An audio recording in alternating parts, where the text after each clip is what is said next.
अस्सलामुअलैकुम my social media family. उम्मीद करती हूँ कि आप सब लोग हिफ्ज़ अमान से होंगे, खुशबाश होंगे। बहुत ही खतरनाक किस्म की खबरें आज के व्लॉग में शामिल हैं, इसलिए पूरा व्लॉग सुनना ज़रूरी है जनाब। चलिए शुरू करते हैं बिना टाइम वेस्ट किए पहली खबर से। सबसे पहले तो मैं आपको बताऊं कि न्याजी साहब के बारे में जैसा जैसा सोचा जा रहा था और जैसी जैसी कयास आराइयां की जा रही थी वक्त के साथ, वो सच साबित होता दिखाई दे रहा है। अब की बार न्याजी साहब ने जेल से मौलाना फजलुर रहमान से भी मदद मांगी है, और इस चीज को कंफर्म किसने किया है? अली मोहम्मद खान ने, जिनका खुद का ताल्लुक जो है वो पीटीआई से। अगर इससे पहले का मेरा सुबह का व्लॉग आपने नहीं देखा तो आप वो देख लीजिए, उसमें तमाम चीजें एविडेंस के साथ मैंने बात की है। अच्छा, अब जनाब क्या हुआ है कि ये मौलाना फजलुर रहमान से मदद तो मांग रहे हैं, और दूसरी तरफ मौलाना फजलुर रहमान जो हैं उन्होंने न्याजी साहब का एक बहुत बड़ा राज खोल दिया है। राज तो वो एक्सपेक्टेड था, सबको पता ही था, लेकिन वो जो अपने मुंह से कह रहे हैं वो क्या कह रहे हैं जरा सुनिए। वो कह रहे हैं कि इमरान खान जो हैं इनकी असलियत कौम के सामने जो है वो आनी चाहिए, और इनकी असलियत ये है कि जब ये अमेरिका गए थे तो वहां पर जब इनकी ट्रंप के साथ मुलाकात हुई थी तो ट्रंप के साथ ये दो मुआहदे करके आए थे कश्मीर को बेचने के अलावा।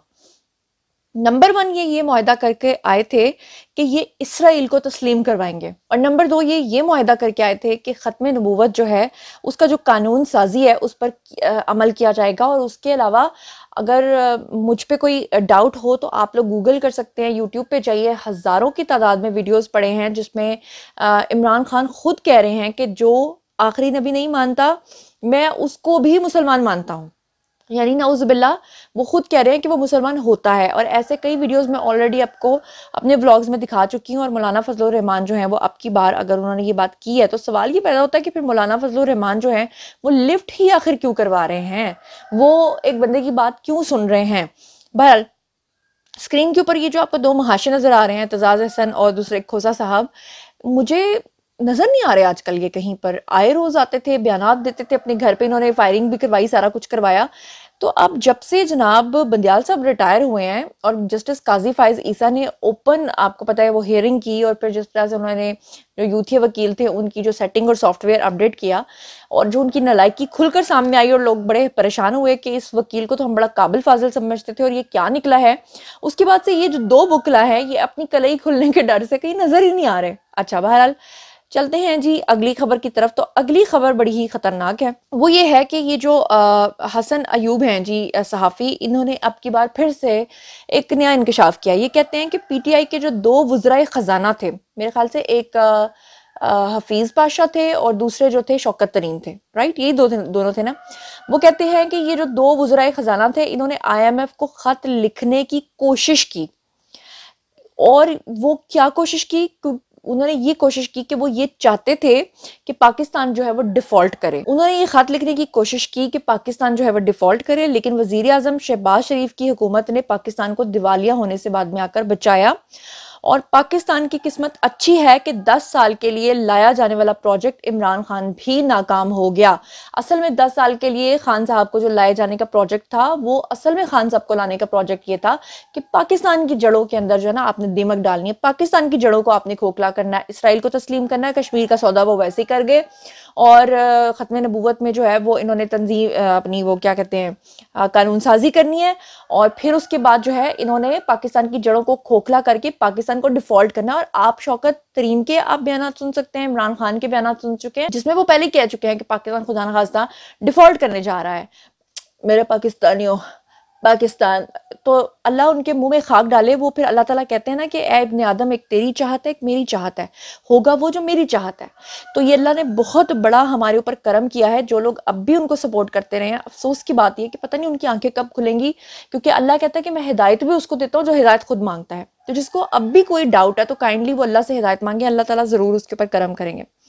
अच्छा, दूसरा ये कि जो मेजर जनरल आसिफ गफूर साहब हैं, इनके हवाले से अब कुछ लोग जो हैं ट्विटर के ऊपर आकर स्क्रीनशॉट्स शेयर कर रहे हैं, और ये स्क्रीनशॉट इस वक्त आपके सामने है। और लोग ये कह रहे हैं कि ये जो है ना सिर्फ 3 ही सहाफ़ियों को फॉलो किया करते थे खान साहब के दौर में।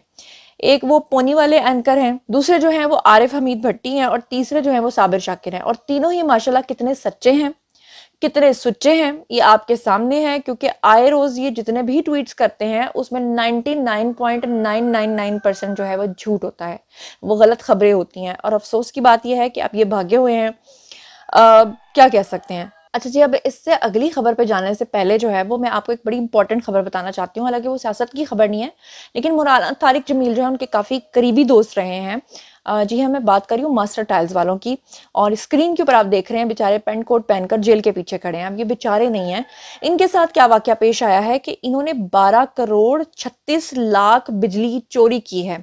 और ये कौन है? ये मास्टर टाइल्स के ऑनर हैं।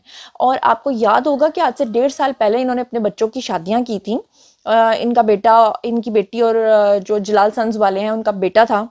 और इनकी इन्होंने शादियां की थी और उस शादी के ऊपर इन्होंने 200 करोड़ रुपए खर्च किए थे। और मौलाना तारिक जमील साहब को बताया जाता है मुबैना तौर पे कि इन्होंने निकाह पढ़ाने के लिए बुलाया था और 24 लाख रुपए सिर्फ उनको निकाह पढ़ाने के पे किए थे। ये ऐसी चैमगोइयां थी। और इन्होंने महंगी तरीन शादी की थी। और आपको याद होगा कि इब्राउल हक से लेकर राहत फतेह अली खान तक ने वहां पर कॉन्सर्ट किया था। और उस शादी में उन्होंने परफॉर्म करने के करोड़ों रुपए चार्ज किए थे। आतिफ असलम ने भी उस शादी में जो है वो परफॉर्म किया था। और आपको याद होगा कि बाहर के मुल्कों से खवातीन को डांस के लिए उस शादी के अंदर बुलाया गया था। और फिर उसके बाद कहते हैं कि वो शादी सिर्फ 6 माह चली थी और 6 माह के बाद उनकी भी तलाक़ी हो गई थी। और उसके बाद ये साहब जो है इनके ऊपर इतना डाउनफॉल आया था, कहते हैं कि इनके पास अपने मुलाजमीन को तनख्वाहें देने के भी पैसे अब नहीं बचे। ये बिल्कुल कंगाल हो चुके हैं। बिजली चोरी करते रहे हैं, मौलाना तारिक जमील के करीबी दोस्त रहे हैं। और इनको फाइनली जो है वो गिरफ्तार किया गया है और इनके खिलाफ मुकदमा दर्ज कर लिया गया है। और मुकदमा भी अफसोस के 12 करोड़ 36 लाख रुपए बिजली के नादहिंदा। और इसके आगे मैं क्या कहूँ, मेरे पास तो कोई अल्फाज नहीं है। एक वो खान साहब आए तो मुल्क का ही हाल कर गए, और दूसरे जो हैं इस तरह के जो नासूर हैं वो भी हमारे मुल्क में बैठे हुए हैं जो बिजनेस के नाम पे चोरियां करते हैं। और आज इस शख्स के ऊपर यकीन करें कि तरस आता है इसकी हालत देख के, क्योंकि इनके जो वर्कर्स हैं वो डिफरेंट कंपनीज में काम करते हैं। तो वो यही बताते हैं कि खरबपति था ये शख्स और किस तरह 1.5 साल में ये शख्स जो है बर्बाद हो गया।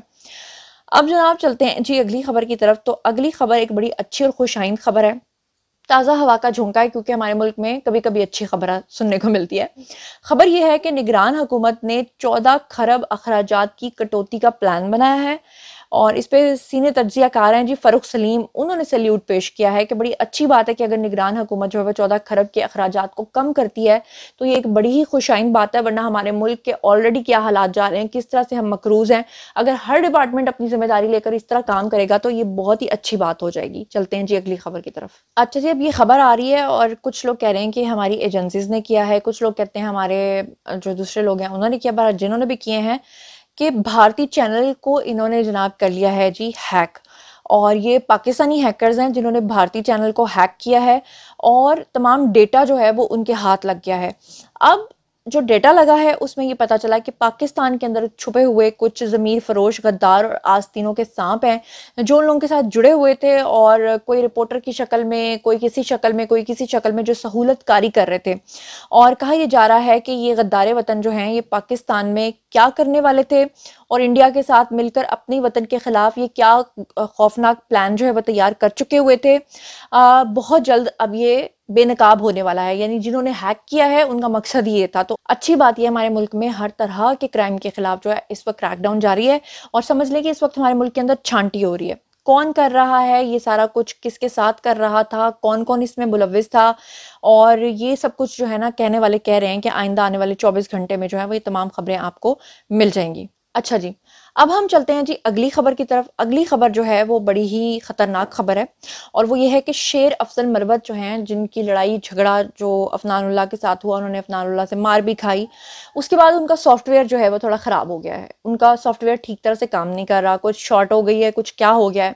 वो इस तरह के दीन से हटकर बयान दे रहे हैं कि जिसकी कोई इंतहा नहीं है। आपको पता है कि न्याजी साहब के ऊपर साइफर समेत जो केसेस चल रहे हैं, 14-15 केसेस, उनमें से 9 की समाअत हुई। तो अब जो शेर अफजल मरवत हैं उन्होंने एक कहानी घड़ी है और एक नया उन्होंने शोशा छोड़ा है, क्योंकि केस चल रहा है न्याजी साहब के ऊपर इद्दत में निकाह करने का। अब जब अदालत के अंदर उनसे पूछा गया तो उन्होंने जनाब अली क्या जवाब दिया। उन्होंने कहा कि इद्दत में निकाह अगर साबित हो भी जाए, इद्दत में अगर निकाह साबित हो भी जाए तो दायरा इस्लाम से खारिज नहीं होता इंसान, और कानून का अमल दरामद भी होता है उसके ऊपर। और आप मुझे बताइए कि दीन से हटकर कोई इंसान जो है वो कैसे अदालत में खड़े होकर या बाहर खड़े होकर या मीडिया को बात करते हुए ये कह सकता है कि इद्दत में निकाह करना कोई गुनाह ही नहीं है। मतलब एक चीज ही गैर शरई है। आपका जो निकाह है वो होता ही नहीं है, तो आप कैसे ये बात कर सकते हैं। हालांकि बताया जाता है कि यूथिया होने से पहले जो है इनका जिस इलाके से ताल्लुक है, मरवत कबीले से इनका ताल्लुक है, वहाँ पे जो लोग हैं वो बहुत ही मजहबी हैं और वो मजहबी अकायद के ऊपर कभी कॉम्प्रोमाइज़ नहीं करते। लेकिन अफसोस की बात यह है कि यूथिया बनने के बाद इन्होंने इस तरह का कंट्रोवर्शियल बयान दिया है और इनका जनाब ये कहना है कि इद्दत में निकाह हो जाए तो कोई गुनाह नहीं होता। अफसोस की बात है। अब चलते हैं जी अगली खबर की तरफ। तो अगली खबर ये है कि सनम जावेद, आलिया हमजा और ये जितनी भी खवातीन जो हैं वो इस वक्त ज़ेर हिरासत हैं। इसमें से सबसे आगे आगे जो पेश थी वो सनम जावेद थी। तो उनके हवाले से कहा जा रहा है कि अस्करी टावर में हमला जो केस था उसमें जो शनाख्त परेड करते हैं उसमें इनकी जो शनाख्त है वो हो चुकी है, यानी कि अब सनम जावेद का बाहर निकलना बहुत ही मुश्किल हो चुका है।